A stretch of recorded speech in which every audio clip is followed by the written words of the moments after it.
Well, ladies and gentlemen, good morning and welcome to this conversation about the first 100 days of Trump 2.0. I'm Michael Fullilove, the Executive Director of the Lowy Institute, and I'm joined today direct from Washington, D.C. by Susan Glasser, staff writer at The New Yorker and Lowy Institute board member. Welcome, Susan. Great to be with you today.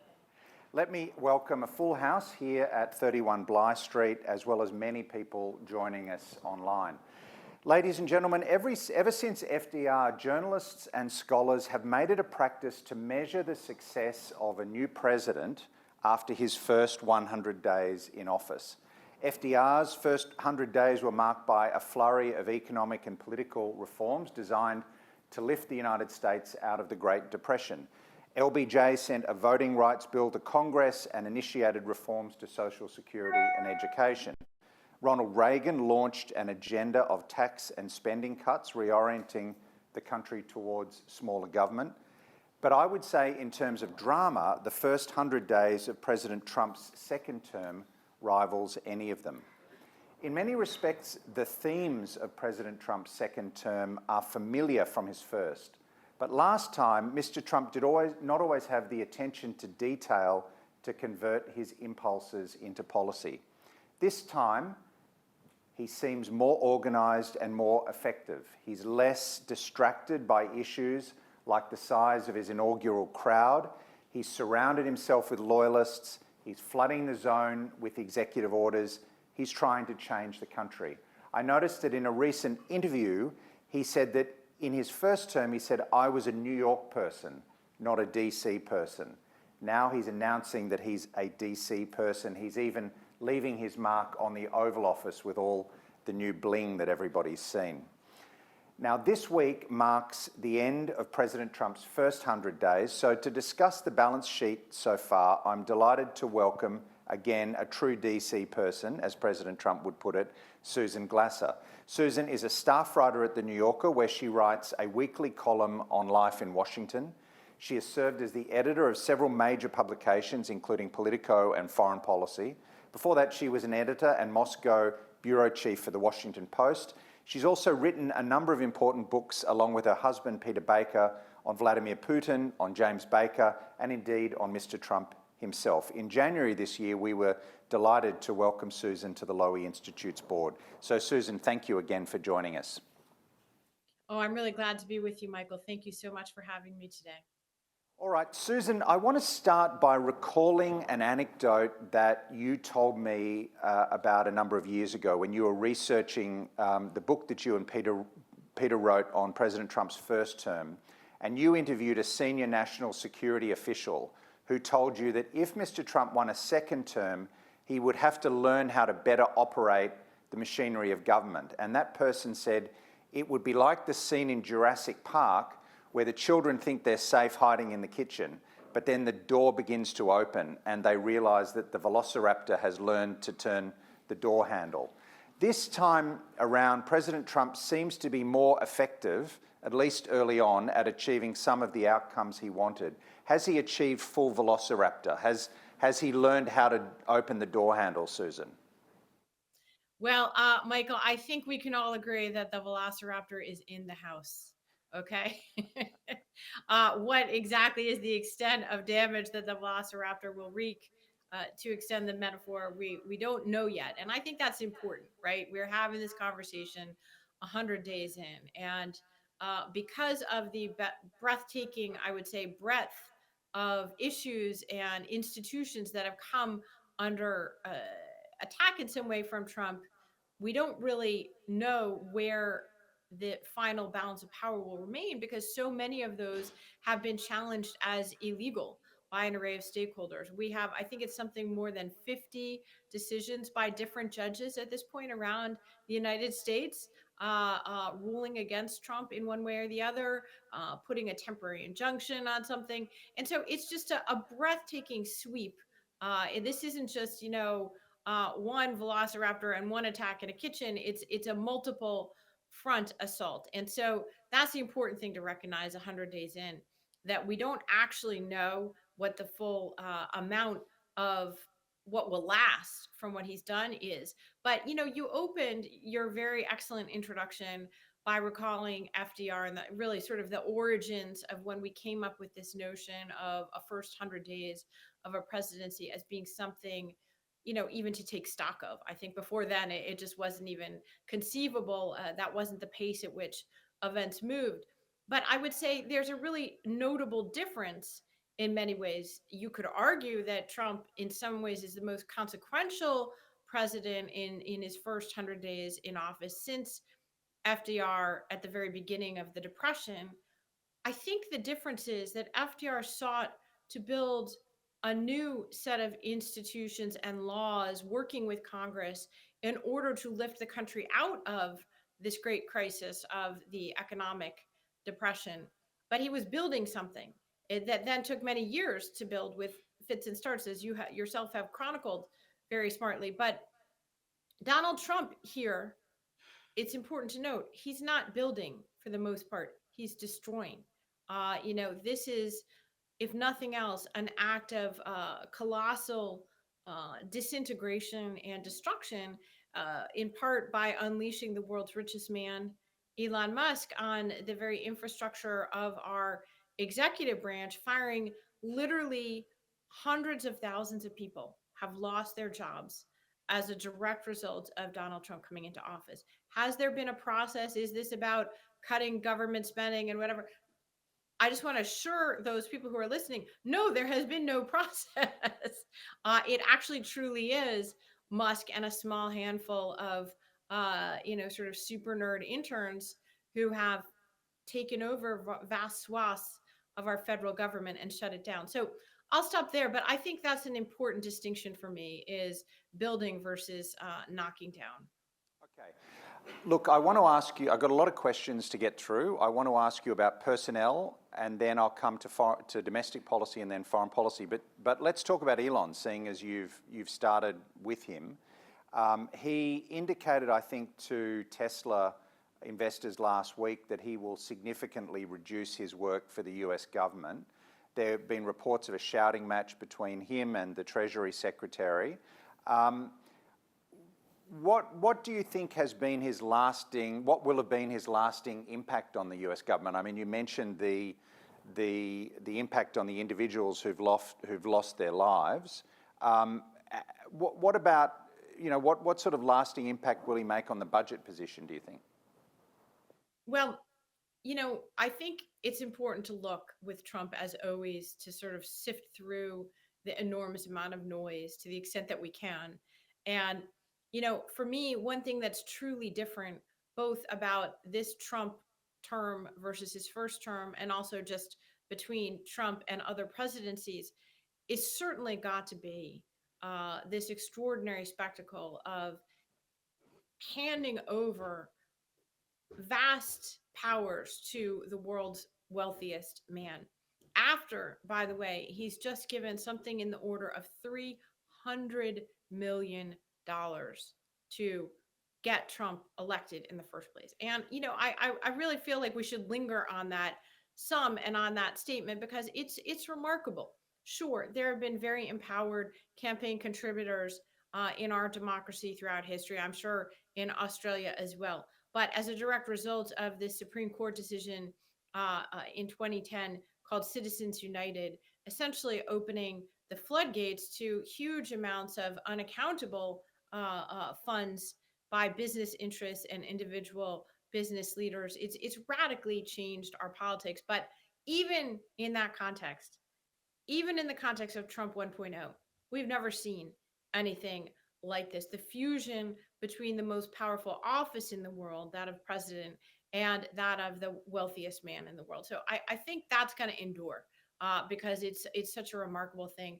For me, one of the lasting images of this first 100 days will certainly be that of Elon Musk cavorting around the stage at the CPAC conference, which is an annual gathering of kind of the far right in America. It's become in the Trump years, kind of a MAGA central kind of thing. And you had this image of Musk cavorting around the stage with an actual chainsaw as he's wielding a metaphorical chainsaw on the US government. Remarkably, though, this has been framed for the American public as a cost cutting exercise. But first of all, there is no such thing as the Department of Government Efficiency. It is not actually a department of the US government. It is not, has no congressional mandate or authorization.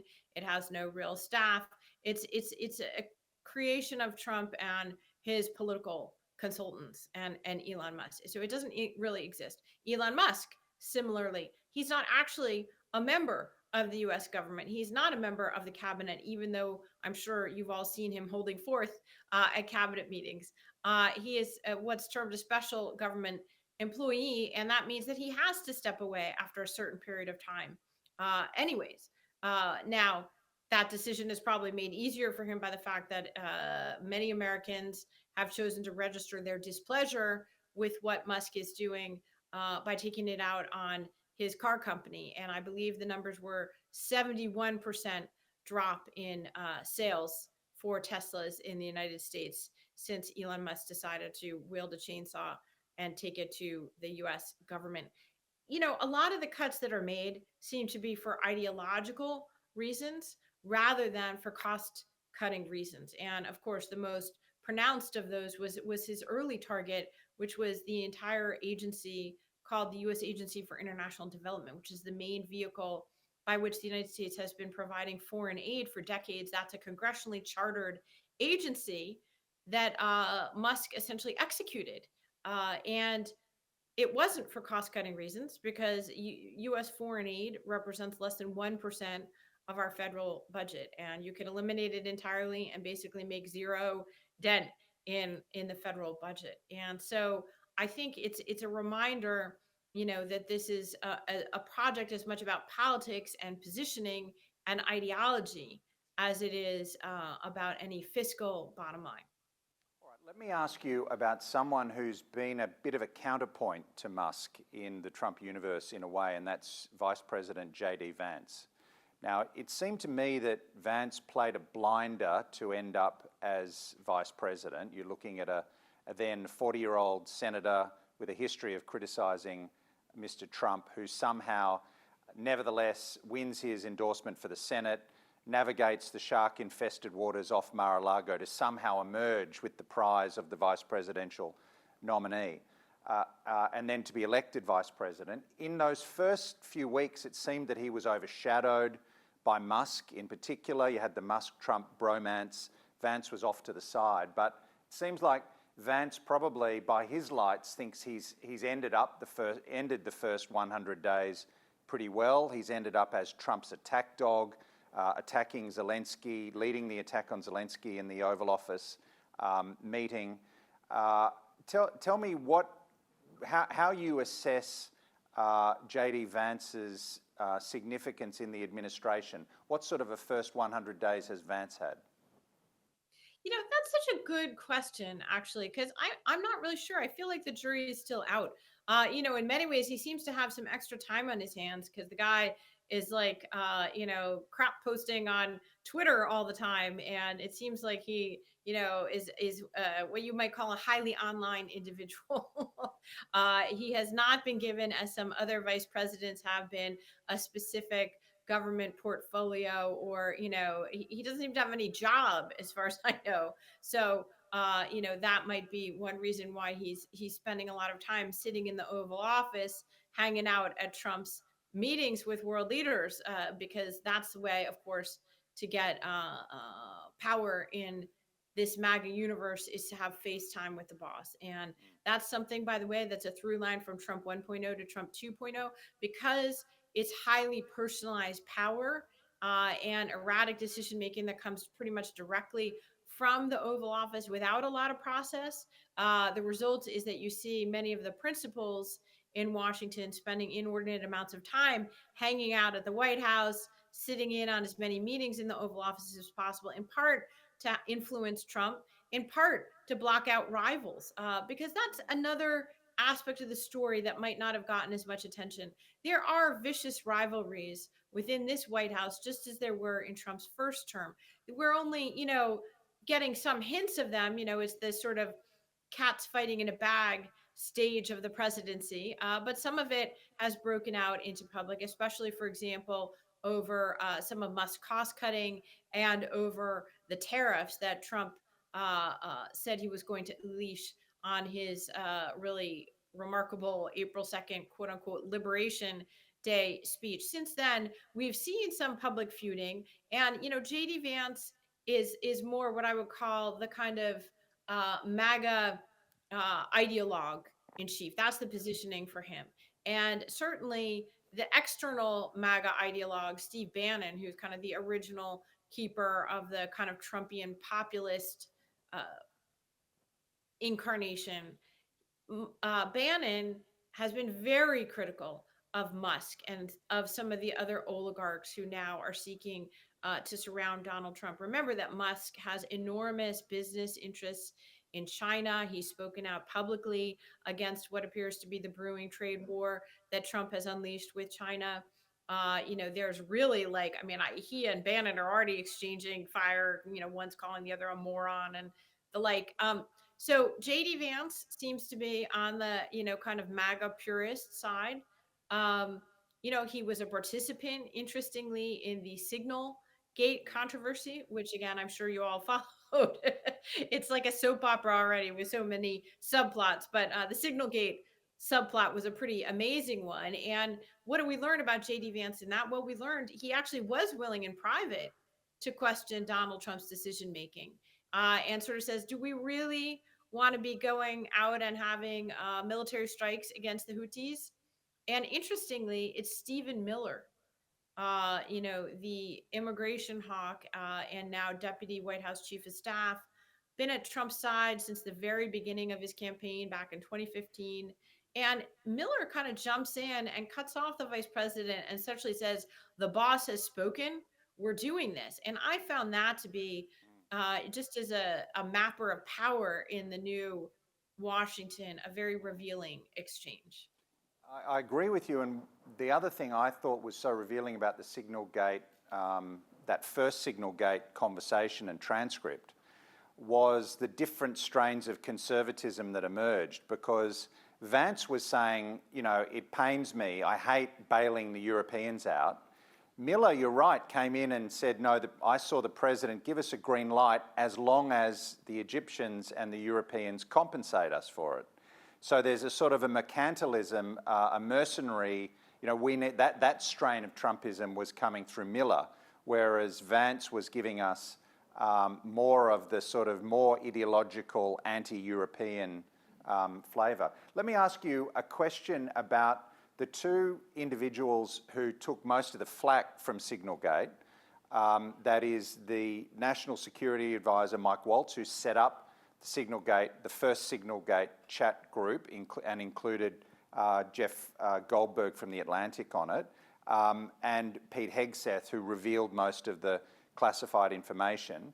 Subsequently, we learned that Pete Hegseth was also managing a second Signal chat with his wife and his some relatives and so on. So we know Pete Hegseth likes the chat.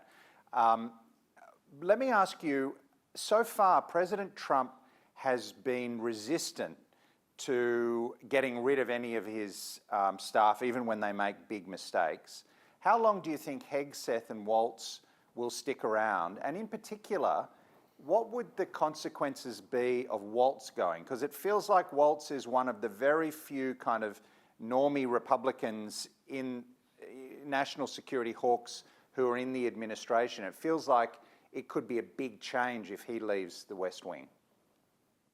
Well, it's interesting. So those are definitely, I think, the two who are on the most vulnerable watch list for the Trump cabinet at the moment. No question about that. For somewhat different reasons, I would say. I mean, to go in reverse order here, you got Pete Hegseth, and I'm shocked. Who could have possibly imagined that the guy who couldn't manage two very small veterans organizations in his previous life, whose only other relevant experience was as the Fox News weekend host. He didn't even get to be the host during the week. He was just the weekend guy. He obviously had no major command experience in the regular military. He was a National Guardsman. He I mean, he's faced allegations of harassment in those organizations. He faced a credible allegation of sexual assault in California, though no charges were ever filed. He faced allegations from former colleagues of drunkenness at his previous employment, including Fox News, as recently as right before he was appointed to the job by President Trump. So, I mean, are you shocked that not only would he within a matter of weeks be apparently revealing classified information in a Signal chat, but also in the weeks since Signalgate, he's had enormous chaos and staff turnover in the secretary's office. I cannot overstate to you how uncommon this is. I mean, I've seen many varieties of Washington scandal involving Democrats and Republicans alike. This kind of chaos at the top of our national security institutions. He's had, I think it's five, possibly up to six senior level staff already leave. Several of them have banded together and put out a joint statement saying that they're still loyal to Donald Trump, but that essentially Pete Hegseth was a disaster and a chaos machine. So, in any normal presidency, he would have gotten the job in the first place, and he certainly wouldn't be allowed to continue. Now, what does it really mean? Clearly, this is a man who's struggling to do the basics of the job. So he's in much less position, ironically, to enact Donald Trump's ideological agenda. And I imagine that's really what would make Trump and some of his advisors in particular very angry with Hegseth, is that he's not going to be effective at completely dismantling and rearranging the Pentagon in the way that they want to do, because he's struggling just to get through each day. So that's Hegseth. Then just quickly on Mike Waltz, he's a former Green Beret, former Republican member of Congress from Florida, a pretty traditional Republican hawk by all accounts. Until he joined the Trump administration, he was a big supporter of Ukraine. So he and Marco Rubio, you got to just wonder, every morning they look in the mirror and what do they see? Donald Trump is blaming Ukraine for somehow unleashing the invasion of itself by Russia. And these are two leaders in the National Security Advisor and the Secretary of State, who spent the last few years pretty earnestly lecturing us about how much they supported Ukraine and how terrible Biden was at supporting Ukraine. So, it's a very awkward moment, but I think the MAGA hardcore ideologues, they don't really trust Mike Waltz. And so, to your question, I don't know how much influence he actually has. For example, on the staff is not really his staff. Trump has already purged, in fact, some of the national security staff that Waltz was working with after Laura Loomer, a far right conspiracy theorist, was granted a meeting in the Oval Office at which she brought opposition research against some of Trump's own national security staffers. And I believe it was a half dozen of whom were summarily fired by the president the next day. Again, is this a recipe for competent governance? No, of course it's not. But I think it also speaks to the extent to which Waltz is not a man on solid ground. He's not in a position really to disagree effectively with Trump, even to the extent he's inclined to do so. All right, let me come to domestic policy. What are President Trump's main domestic ambitions? Where would you say he's having success in achieving his ambitions? Where's he having failures? Well, look, I mean, what brought Trump to the dance? What does Trump think brought him to the dance? He began his very unlikely career in politics in 2015 by talking about and demonizing immigrants to this country. He talked in that famous first speech of his about alleged Mexican rapists. He thinks that immigration was the issue that brought him to the White House in 2016, and that it did so again for him in 2024. Today, the day before his 100th day in office, his staff has, created a sort of gimmicky photo op and lined the drive of the White House with 100 pictures of illegal immigrants, they say, who have been deported from the country in Trump's first 100 days. It is true that, you know, illegal entries to the border have dropped dramatically in Trump's first 100 days to incredibly low, even unprecedented in recent times levels. Scaring the crap out of people really works. And that is a lot of what Trump has devoted energy and effort to. Many of his immigration crackdown techniques are now the subject of lawsuits pending in courts all across this country. And we don't know where that will end up. Of course, the most serious lawsuit you're aware of is very much unresolved. And the question right now, as we speak, is the Trump administration actively defying our U.S. Supreme Court by refusing to bring home a Maryland man who was apparently improperly deported to a mega prison in El Salvador, even though he shouldn't have been. And the Supreme Court, 9-0, ordered the Trump administration to facilitate this man's return. They're the ones who brought him there. Trump and his lawyers are refusing to do so. So, already in 100 days, we have a very consequential legal standoff, constitutional standoff, really, that comes directly from Trump's decision to prosecute essentially a war on immigrants, illegal immigrants, using tools that other presidents did not think were part of their arsenal. Let me ask you about the president's relations with Congress in the first 100 days. If you think back to previous presidents, one of the questions has always been to what extent have they been able to command the loyalty of their own party in Congress and then win over some people from the opposition party to get their legislation through. That's not such a big issue so far with the Trump administration because the GOP has been fully Trumpified, and it's really a career-limiting action, it seems, for most Republican elected officials to criticize President Trump. Are you seeing any cracks in that? Does the fact that President Trump's opinion polls at the end of 100 days are at an historic low? I think it was 41% approval in a CNN poll, and I think the second lowest figure after 100 days was President Trump in his first term. But is that sort of lack of public support changing the way Republican electeds are calculating how they interact with Trump, or does Trump's command of the party base still mean that he really doesn't have to worry about disloyalty on the part of GOP officials?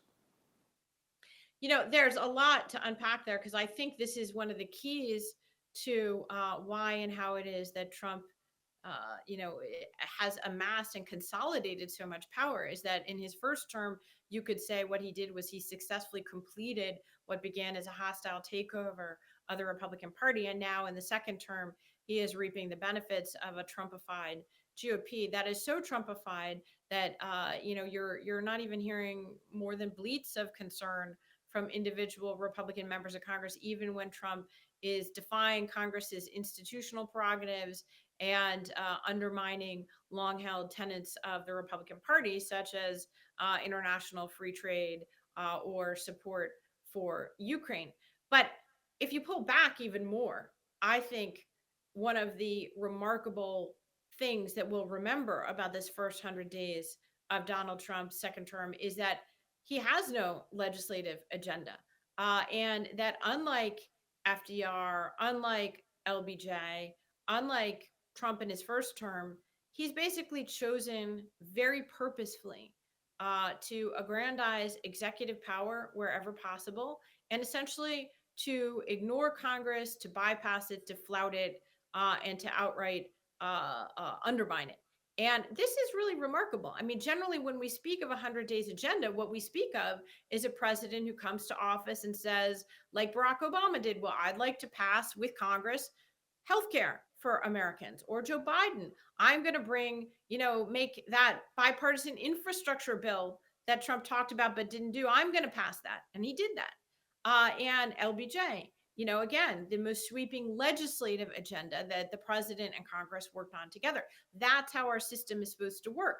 Donald Trump never mentioned Congress in his inaugural address, even in his State of the Union address. The only major pending legislation now that you could say is part of Trump's agenda is a tax cut that would extend and make permanent the tax cut bill that was passed in his first term in office, that was largely the result of Republicans in Congress at that time negotiating among themselves. And Trump was actually not very involved in it back then either. That's it. In fact, already Trump has signed more than 100 executive orders. He's on track probably to break the record for number of executive orders by a president in a single term. And it reflects a style of governance that is more akin to that of a king than it is to that of an American president bound and constrained by the checks and balances envisioned in our Constitution. And this will be the subject, of course, of many of the most consequential lawsuits to emerge from this. In particular, I call your attention to the big legal issue here, which is does Donald Trump have the right to shut down all these congressionally authorized agencies and refuse to spend billions and billions of dollars in money that Congress has appropriated for specific purposes?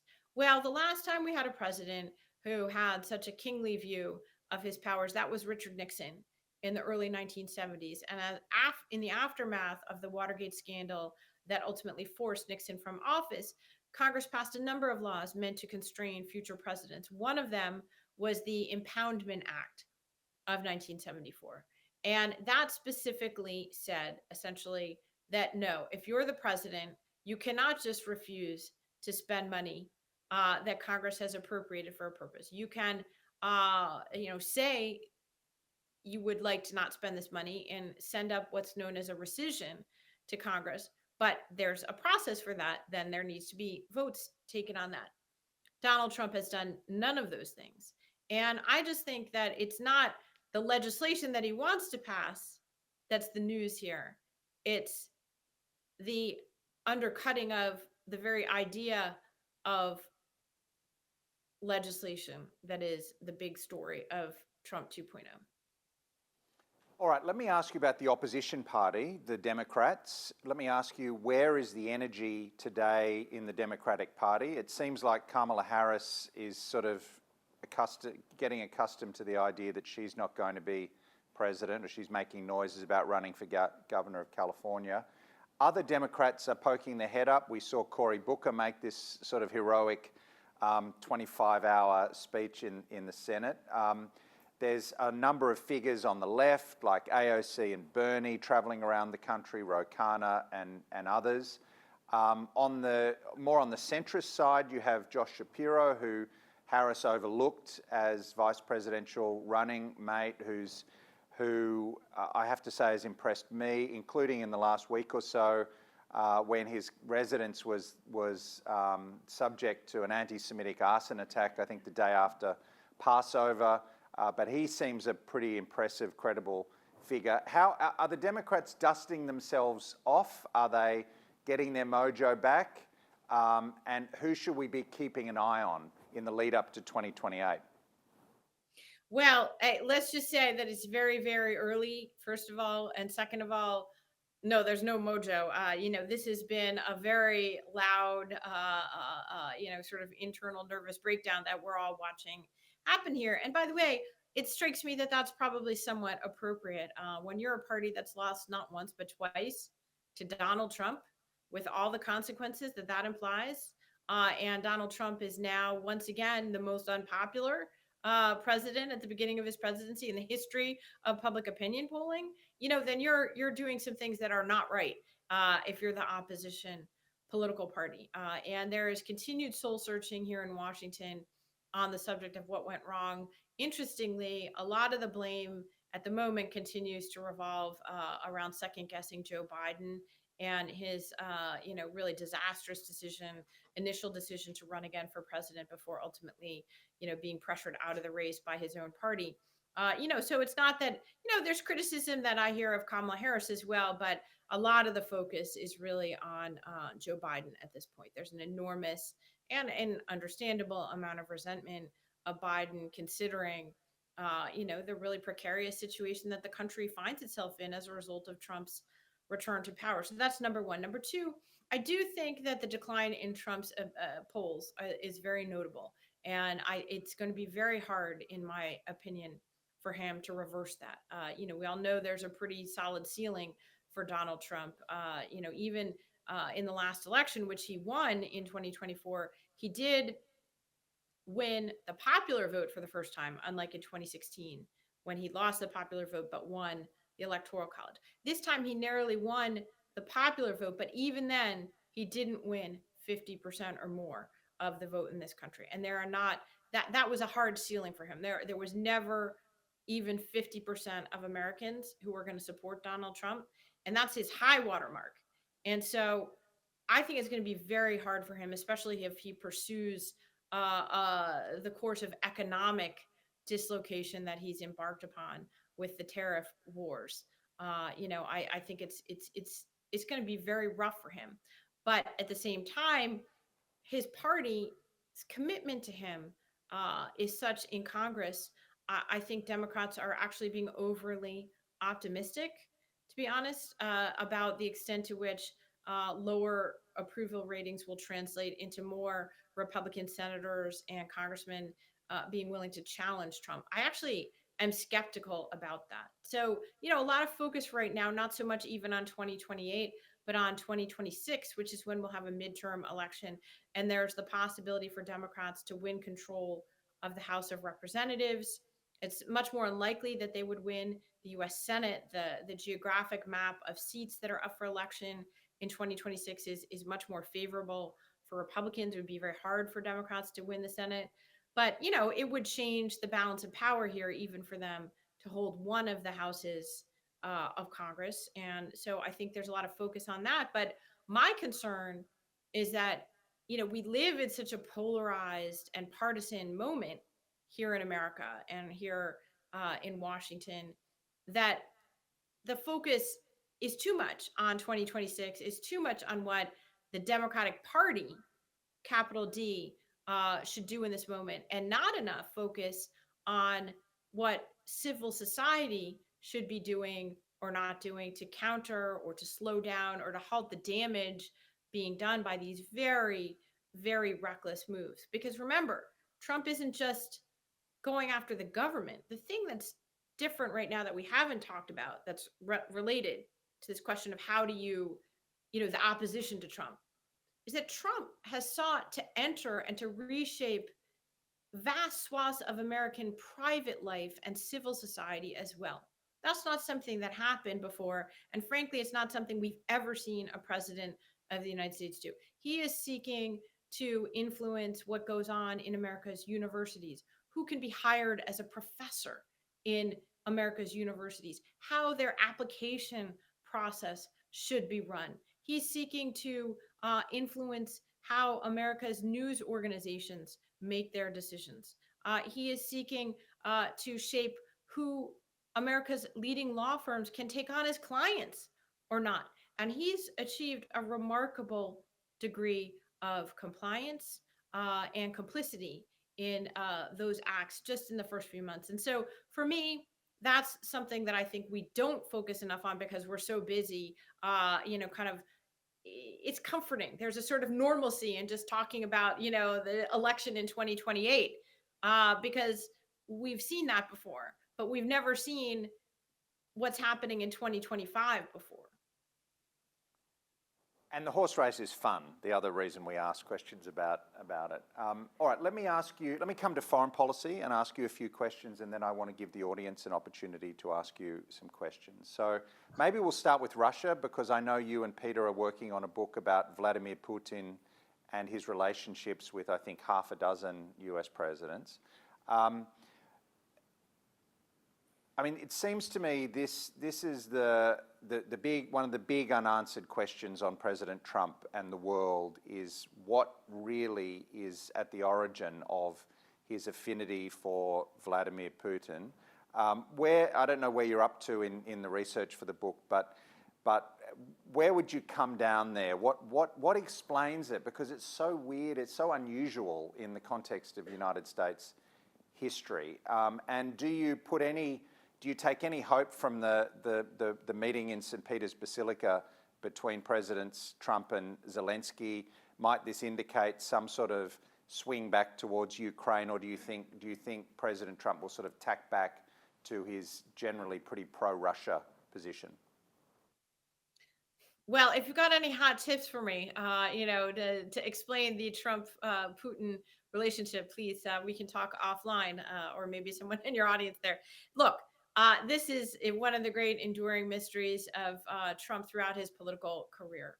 We just, as you said, there's no American leader, Democrat or Republican, who's ever spoken about Vladimir Putin the way that Donald Trump speaks about Vladimir Putin, and the way he acts toward him as well. It's not just a question of words, but what we've seen in the last few months is something pretty remarkable. It's not that Trump has been acting as an honest broker trying to, end the conflict between Russia and Ukraine, but he has pretty actively essentially adopted Russian talking points about the war as his own, including, I mentioned before, repeatedly in the setting of the Oval Office, blaming Ukraine for its own invasion.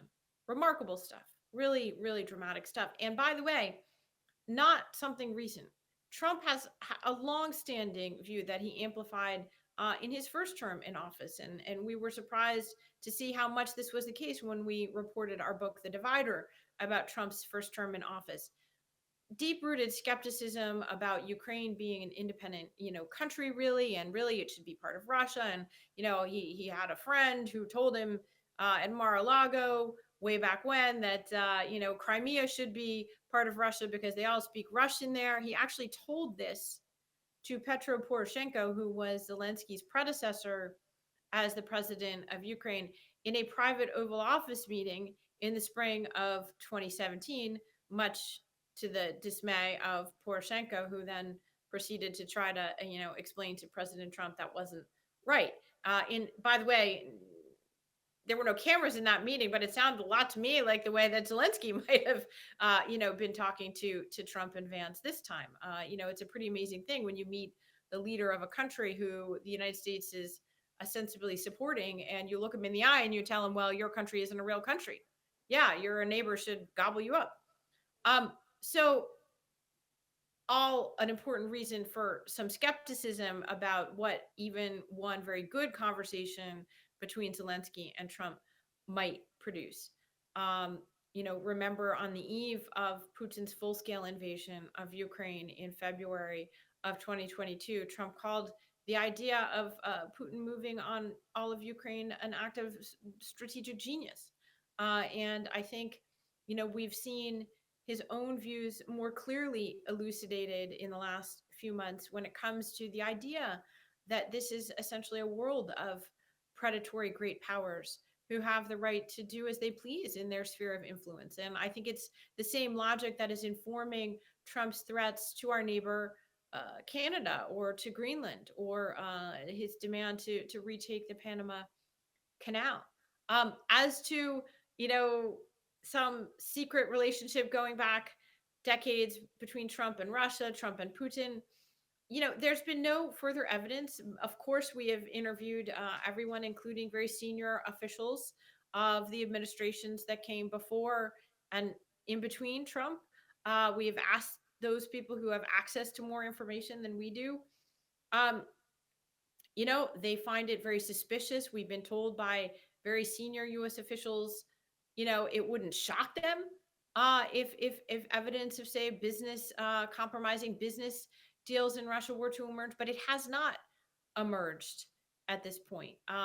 Trump does have a very pronounced affinity with and predilection for the world's dictators. All of his senior officials that we've interviewed, and we've interviewed almost all of them from the first term, said this was the case, and that it was even more the case for Putin. So there is something particular there about Trump and Putin, and I think that's Ukraine's tragedy to deal with, and possibly Europe's tragedy and the world's tragedy too. We just, this is risky stuff that Trump is playing with right now. You mentioned earlier about Trump seeking to project strength, making aggressive noises about other countries. He's been much more forward-leaning, for example, in his strikes on the Houthis than the Biden administration was. I guess his defenders would say that, for example, that has a payoff, for example, in terms of intimidating the Iranians, making the Iranians feel that they're more squeezed, that they're under threat of military action by the United States. Do you see, how would you assess Trump's performance in the Middle East in the first 100 days? Well, I think the thing about Trump is that, of course, he has cultivated over decades this notion of himself as the great deal maker. And his ghost-written best-selling book that helped to make his public career was The Art of the Deal. But in reality, he's actually been more effective at pulling out of deals over time than he has been at making them. Pulling out of the Paris Climate Accord, of the original Iran nuclear deal, for example. He so far in his first 100 days has not had great success in achieving peace deals. Remember, he said he was going to solve the war in Ukraine in 24 hours. And then he said also he was going to have it fixed before he even got into office, before day one. Well, obviously, it's day 100, not day one, and that's not happening. Same thing with the Middle East. Remember when he was going to, solve the Middle East conflict in his first term, he said it was really going to be a lot easier than people said. Okay, it didn't prove to be that easy. Then he came back this time. He said he was going to actually move everyone out of Gaza and, redevelop it and, put in a Trump casino or something. Obviously, that's not happening either. The latest interesting twist is Trump seeking and opening up talks with the Iranian leadership and looking again for what looks quite suspiciously like a new iteration of that Obama nuclear deal.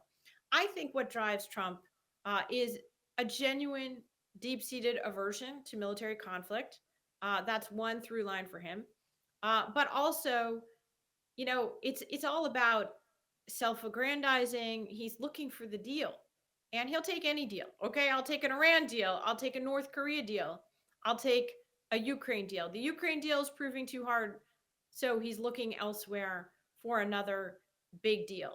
Interestingly, on the Iran side of it, you've got a lot of Republican hawks here in Washington who I think were really shocked and furious that Trump has chosen to go the course of talking to the Ayatollahs rather than giving Netanyahu the green light to militarily attack them. And I think a lot of these Republican hawks really believed that Trump was going to come back to office and a new maximum pressure campaign was going to be launched against Iran.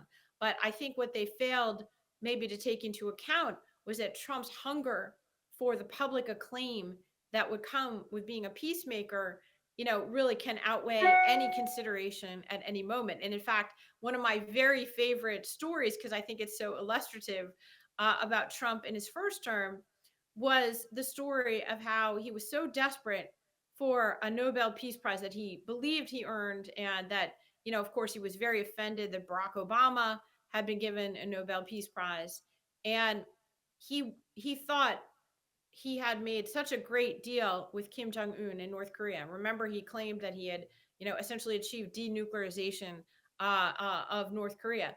Well, there was no deal, but nonetheless, Trump personally, according to our reporting, summoned Shinzo Abe, then the Prime Minister of Japan, to a dinner with him at Trump Tower in New York in September 2018, and asked him, the leader of Japan, to nominate him for a Nobel Peace Prize for a deal which did not exist. And amazingly enough, Abe actually did that.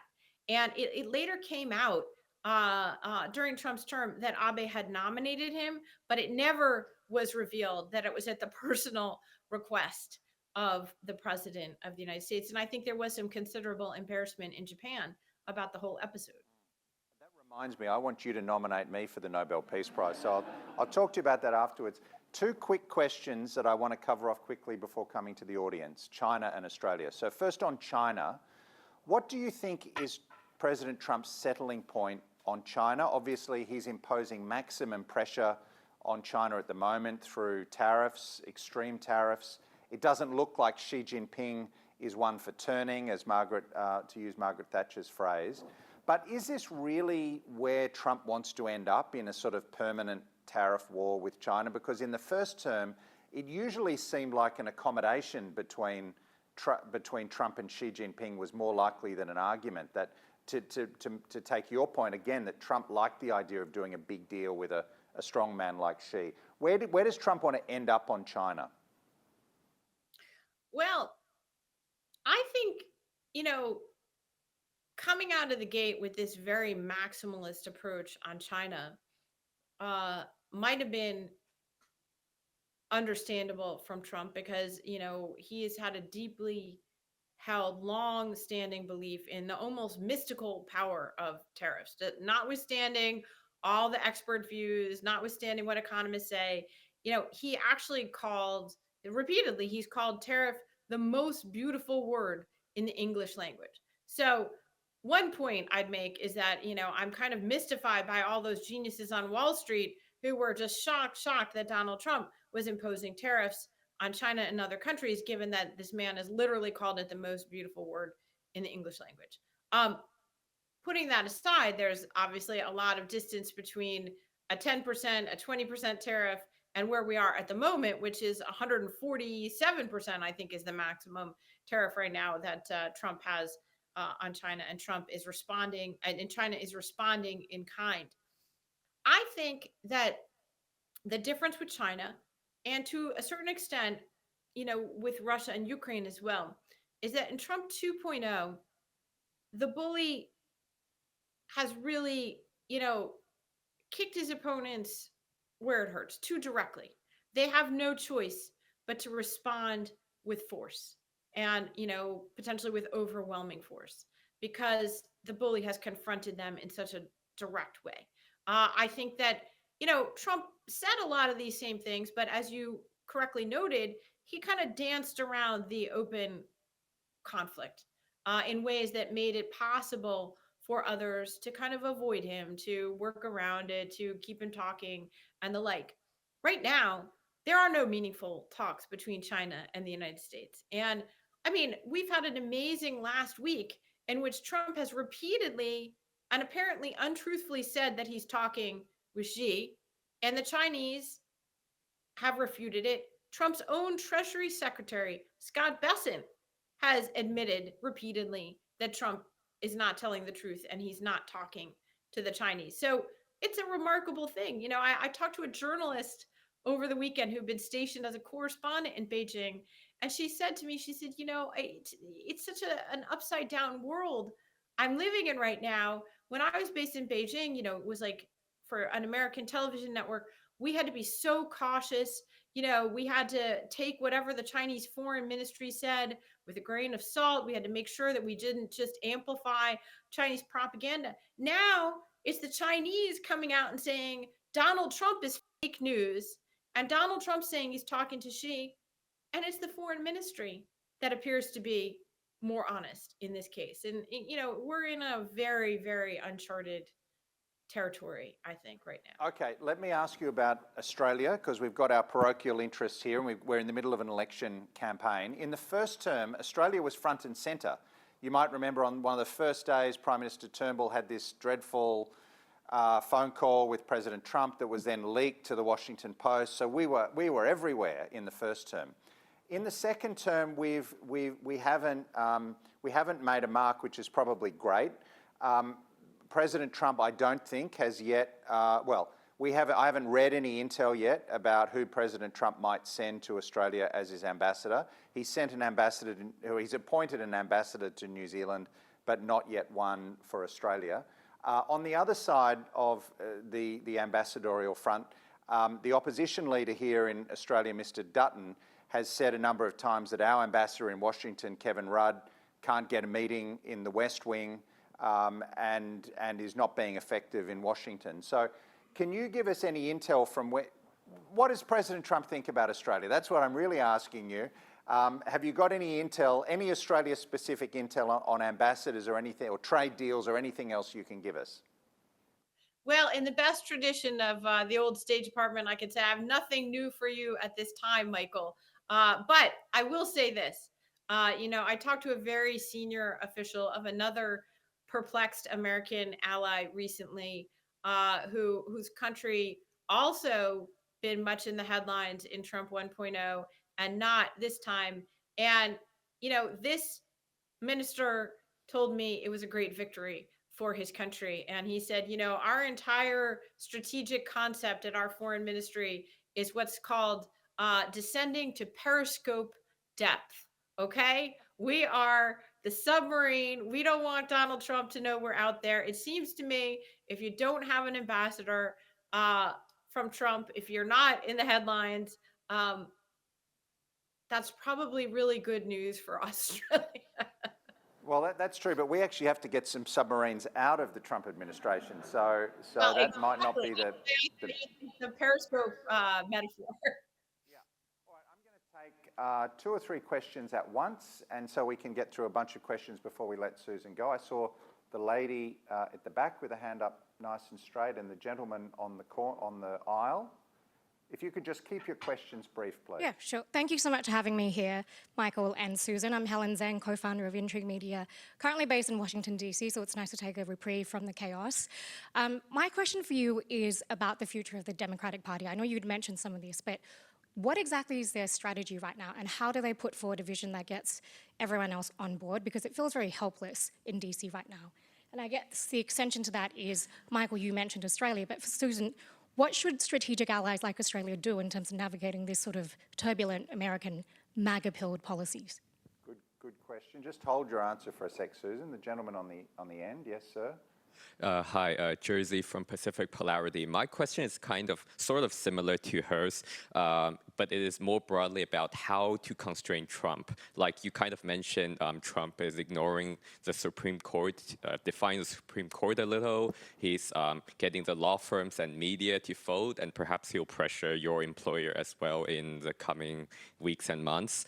And, the GOP in Congress doesn't do anything, and the Democrats, as she mentioned, are we don't know how they're trying to fight Trump. So maybe public opinion will change. Maybe civil society will be able to do some things in the meantime. But before the midterms, what's actually going to constrain Trump? Okay, I'm going to take one more question from my colleague Ryan Neelam, who had his hand up. Thank you. My question is about the transformation in perceptions of America in the world. Michael, in his introduction, mentioned the sharp 20-point decline in trust in the United States here in Australia, and in other allies, we're seeing foreign and defence policy shift to account for a less reliable America. My question is, how do you see this impacting longer-term perceptions of America? Well, how will that play into the global system of alliances that America has built over the last 100 years? So, Susan, just to remind you, in case you didn't hear everything there, I think there were 3 themes. One was back on the Democratic Party. The second was what are other ways that Trump can be constrained, whether it's public opinion or the bond market or lawsuits or whatever. And the third is perceptions of the United States. Yeah, those are all such great questions. And I want to thank you for that and for such, thoughtful responses to the upheaval that we're having here in Washington. Obviously there are no easy answers to any of these. Just a few quick observations. A lot of angst from Democrats. James Carville, the Democratic strategist who helped elect Bill Clinton all those years ago, wrote an op-ed in the New York Times some weeks back in which he counseled Democrats to, quote, roll over and play dead and essentially wait for Trump to shoot himself, to screw himself up. You might imagine this. He also wrote an op-ed during the election saying Kamala Harris will definitely win. Well, that's exactly right. Free advice is worth the paper that it's printed on. But it caused an enormous stir. And although it's kind of over the top, I think it actually does represent a strain that I've heard from other senior Democrats, which is the idea that Donald Trump is chaotic, clownish, dangerous, and will inevitably overreach. And you look at those approval ratings dropping like a stone ever since April 2nd and the quote Liberation Day, literally upending the entire global economy, attacking and alienating our allies at the same time he's launching a major trade war with China in which he would need the allies, threatening to invade NATO countries, while also complaining that the NATO countries aren't spending enough on their own defense. Pretty amazing stuff here. And so, there are actually a lot of Democrats who, looking in a narrow sense at their party partisan advantage, believe that it's Trump himself who will be his own worst enemy, and that gives Democrats essentially the time and space to figure things out. What I would say is that the interests of the Democratic Party are not, do not overlap with the interests of us as American citizens or of our civil society. And enormous amount of damage is being done. In my view, already some damage has been done that will not ever be undone, even if, as I expect, the courts will reverse many of these actions. New facts are on the ground. Will they really be able to recover the voice of America or Radio Free Asia, even if they get their funding back eventually after a years-long legal fight? I don't know. I really don't know. So that goes to the second question, which is the constraints and the checks and balances that remain on Trump. Donald Trump actually showed the way toward a lot of this, tie up his agenda in lawsuits, in filibustering, in delay. 1 4-year presidential term actually isn't that long, and you ought to be able to delay a lot of his actions. Many of his most controversial actions have been sued, but not all of them. It's really struck, for example, by some of the people who've chosen not to fight Trump, and how, in hindsight, that was a pretty big mistake. For example, the first law firms to cave in. I don't think that decision looks all that smart now when you see that others have chosen to stand and fight and are not losing all of their clients.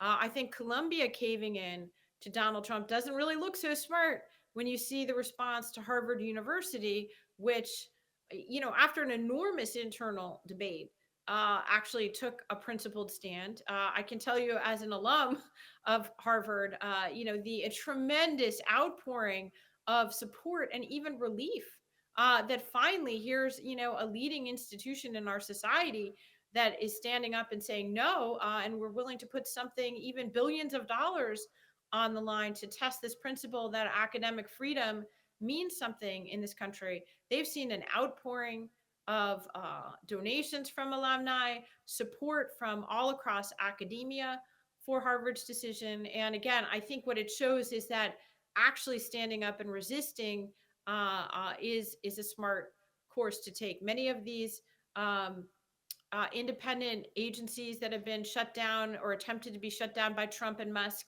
have sued them. There's one that didn't, the Wilson Center, that was run by a former Republican congressman who, had been George W. Bush's head of the U.S. Agency for International Development. And I think, he thought the game was still being played in the old way and working his contacts on Capitol Hill. He thought he was going to save this center dedicated to Woodrow Wilson. Instead, their doors are permanently shut. And the other agencies, at least they have the chance to return because they chose to fight it in court. Well, Susan, it's nice to end on a positive note. Let me say I've really enjoyed the conversation. You're so plugged in. In fact, we've heard a couple of emails pinging in your inbox during this discussion, which is no doubt your sources coming to you with news stories for your column. Here in Australia, Susan, we're at periscope depth, as you say, but you've been our periscope during this session, and you've enabled us to see clearly what's happening in Washington. So thank you very much. We're really grateful for your time, and we're hoping to have Susan and her husband, Peter Baker, from the New York Times out in Australia later in the year. So do watch your invitations for that, because it'll be a real treat to have you with us in person. In the meantime, ladies and gentlemen, thank you for joining us here. Thank you for joining us online. But in particular, Susan Glasser, thank you very much.